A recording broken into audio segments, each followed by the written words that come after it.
All right, first of all, just excited to be here. As we know, anytime you start in media days, we're getting close to the season, so excited to be out here in Vegas, bring some of our players and let them experience this atmosphere.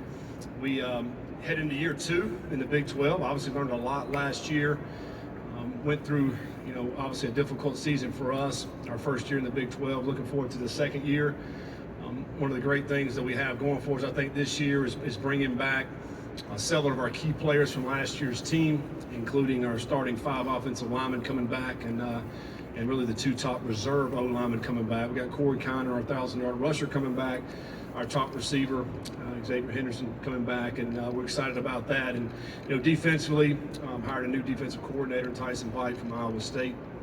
He showed up this past spring and will bring a great wealth of experience in playing defense in the Big 12. And so hopefully it'll help ourselves there.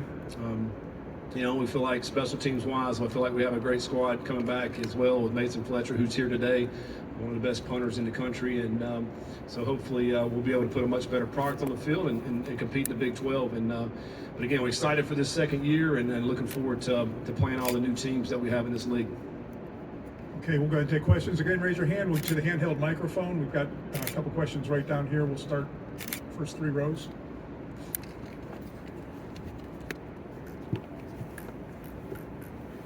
Hey, Coach. Keegan Nicholson, Bearcat Journal.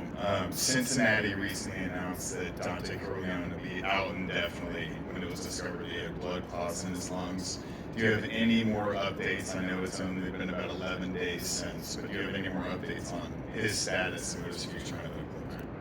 Yeah, first of all, just want to recognize our medical team and our training staff and our doctors. They did a phenomenal job of identifying what was going on with Dante.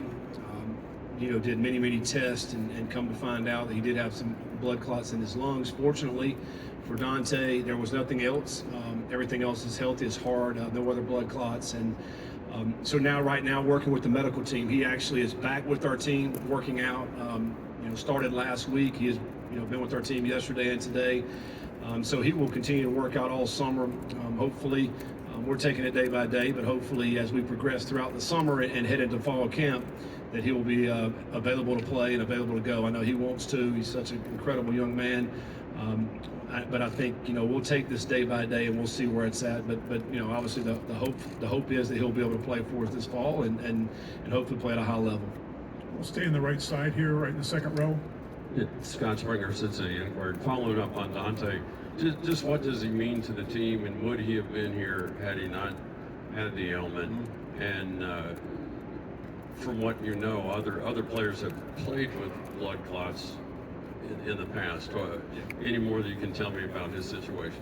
Well, first of all, he means everything to our football team. He is from Cincinnati, went to high school there, grew up there, has been a huge part of our program for many years. He's one of our outstanding leaders on our team. And so yeah, he would have been here had he not been dealing with this. And I think with Dante, obviously the number one thing is his health. I mean, outside of football, I mean, we want to make sure he's going to stay healthy and live a long, productive life. And so we'll see. Hopefully, with the technology that's out there, there have been a precedent with other players that have played with the same thing that he has, and including a player at West Virginia, I believe, last year. So I think hopefully he'll be able to go down that same road to be able to play and play at a high level.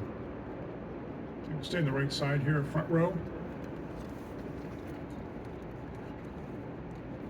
Kenneth Berry, Touchdowns and Tangents.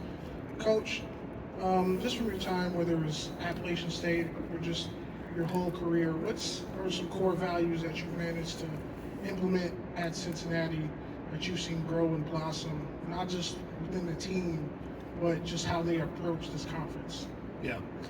Yeah, I mean, I think obviously over a period of time, I think it comes down to people and what kind of people do you have in the organization and how do they approach each and every day. For us, it's, we talk about EAT, which is effort, attitude, and toughness. And I think that's something that's been a core principle, ever since I played and then certainly since we've been coaching.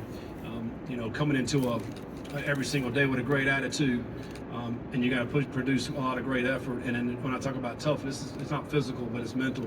Just being mentally tough, because I think everybody, no matter what you're doing, you're facing a lot of negativity. You're facing things into your life that is difficult, but how are you going to get through that mentally? And I think, you know, our players have really approached that this all season.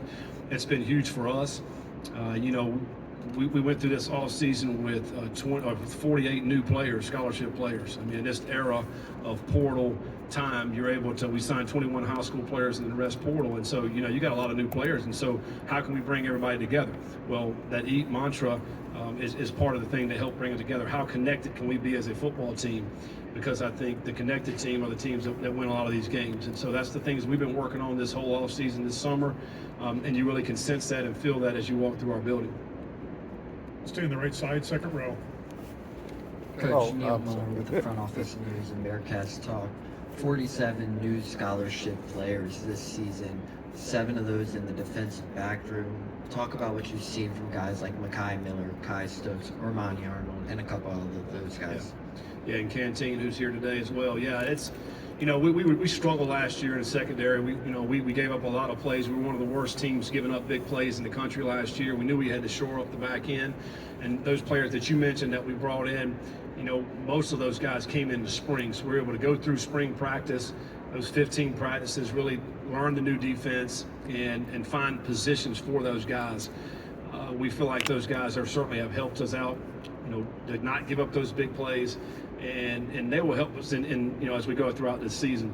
You know, it's a new scheme, so we all had to learn it, you know, including returning players, but also all the guys that we brought in. But I think all total maybe 12 new DBs when you count the freshmen and the transfer guys. And so, you know, the new defense now, we're basically playing with 5 DBs, 3 safeties, and 2 corners, and hopefully that, you know, we'll put a much better product on the field to stop people.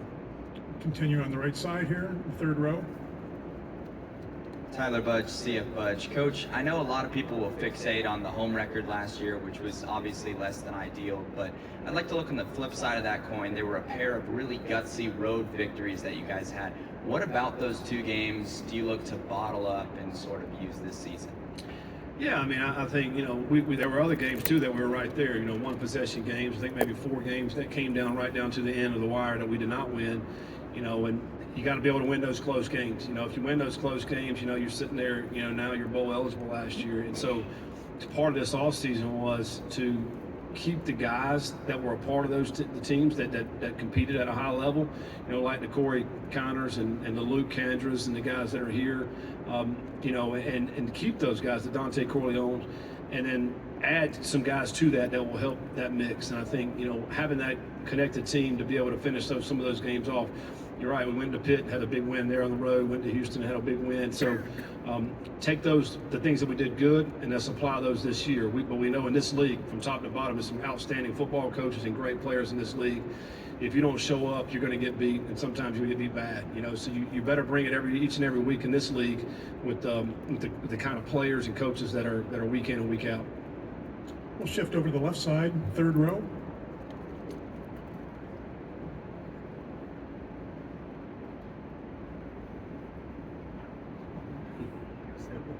There we go. Sorry, fourth row. Hi, Rich Robey, Playmakers KU. So it's not too often when you go into your second year of a new conference that even more teams are coming in. So do you have any advice for these new teams? And do you guys still feel like the new guys in the Big 12 campus, or with that year under your belt, do you feel a little sense of relieve the pressure? Well, I mean, we're obviously still relatively new. I mean, it's the second year, and we're playing some teams that we didn't play last year, and you're going to some places that you haven't been to. You know, we're going to Texas Tech, didn't play them, Kansas State, you know, of course, some of the new teams as well. So I think, you know, these teams, you know, the difference, I think, probably mainly was last year we brought in four teams that basically were a group of 5 teams, where now the teams we're bringing in have already been playing at the power level. And amongst that competition level, I think that's probably the major difference, and the fact that you're playing so many new teams, and now our league is spread from the East Coast all the way to the West Coast now, and trying to logistically, you know, figure that piece out. All the traveling that we're having to do in this league. So, and then playing these new teams. I mean, but it's exciting. I mean, I think the opportunity. We're going to Colorado this year. That's going to be awesome. We're going to go to Texas Tech, Kansas State, Iowa State. We're getting to see some great part of the country where they have outstanding fan base.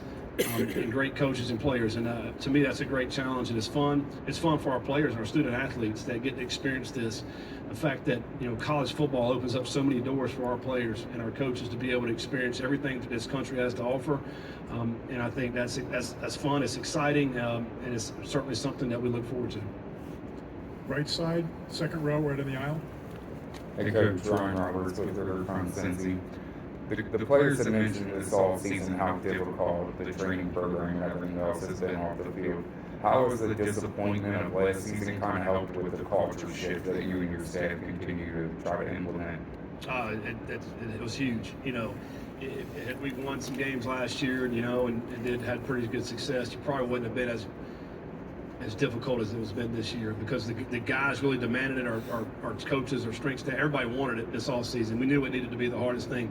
We were not a very disciplined football team last year, and it cost us games. And so we implemented a all-season program. Was the most difficult program all season that I've ever seen and been through, and our players will attest to that. Hopefully that translates to some more success on the field. But what I know it has done is it made our guys tougher mentally. It's brought them together. It's and then to me, when you bring in that many new players, it needed to be that way. And the guys that came back from last year, they hated that feeling in that locker room, and they don't want to taste that feeling again. And so I think it was a strong motivation for this offseason. Let's go on the right side, about 3/4 of the way back in the center. Coach Satterfield, Alex Blackburn, College Football Dogs. How important will it be for this offensive line, who returns a ton of experience, to rally around and adjust to this new quarterback in Brendan Sorsby? Well, I think in the offensive line, anytime you got a bunch of guys coming back, obviously that's a positive. What we went through last year. I mean, we finished 5th in the country in rushing against a lot of teams that knew we were going to try to run the football, and we were still able to do that. I think that bodes well for us. But to bring those guys back with that experience that they have, and also a couple backups that really, quite honestly, could be starters as well. That we're going to rely on those guys up front, and what it's going to do is hopefully take some pressure off the quarterback. The quarterback knows he doesn't have to make every play. He's got a great supporting cast with Corey Connor, with some of the receivers and the tight ends that we have. Certainly help take the pressure off of that guy. Now, if we can get some great play out of the quarterback and be able to push the ball down the field, it's going to open up more in the running game as well. So hopefully this year we'll be able to stretch the field a little bit more with our receivers and throw the ball down the field a little bit more to help open up the run game better. Left side, front row, right in the middle. Coach Satterfield, Michael Karras, New Sideline Sports. You talked about obviously the map now of the conference. What do you feel? A lot of times, obviously, you see in recruiting, players going to different schools in the conference. So how do you feel it opens up recruiting for you? Well, I feel like, basically the whole United States is at play. I think maybe 15 years ago, maybe it was more regionally. Now, particularly in the portal, we're getting players from all over the country. We got West Coast players from Texas, obviously down in Florida or in the Northeast. So I think when you think about the transfer portal, it opens it up for really, quite honestly, everybody, for every school in the country to recruit anybody from the country. At that point, it comes down to fit, it comes down to culture and what you need. And so I think in that regard, it's going to help open that up. I think maybe still high school recruiting, you're still going to be a little bit more regional, but I do think as a portal, and a lot of teams are using the portal, that you're going all over the country to be able to do that. And these guys know at some point they're probably going to play near wherever they grew up, when you're playing these teams throughout the country. So I do think that makes it more of obviously a national sport now with the way these conferences are set up. Okay, final question will be here on the right side, third row, right on the aisle. Keegan Nixon, Bearcat Journal. With the quarterback position and the competition, what's the status of that competition? Do you expect it to roll into fall camp, or are you ready to name a starter? No, we want those guys to compete. People mentioned Brendan Sorsby. You got Samaj Jones that we signed as a true freshman that got to Cincinnati in January. And then you got Lichty. Lichty started 1 or 2 games for us last year and played a lot. So all three of those guys are competing, and we're going to see how it goes throughout camp. I think that they've been a great summer for those guys competing. And I tell you, it doesn't hurt to have several guys that can play at the quarterback position. So we all know that. So I think by the end of the camp, hopefully a week or week and a half before our first game, we'll be able to name a starter. All right, very good.